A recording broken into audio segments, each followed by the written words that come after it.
One sunny morning, the dad was standing by the window, peering outside like he always did. His curious kid wandered over and asked, "Dad, why do you stare out the window every morning?" With a grin, the dad replied, "I love watching the birds on the telephone wire. They sing and then fly off to find food."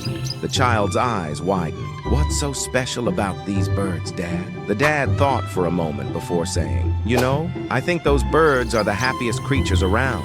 They perch up there, above all the chit-chat on the phone lines. Even though the wires carry lots of news, good and bad, the birds stay calm."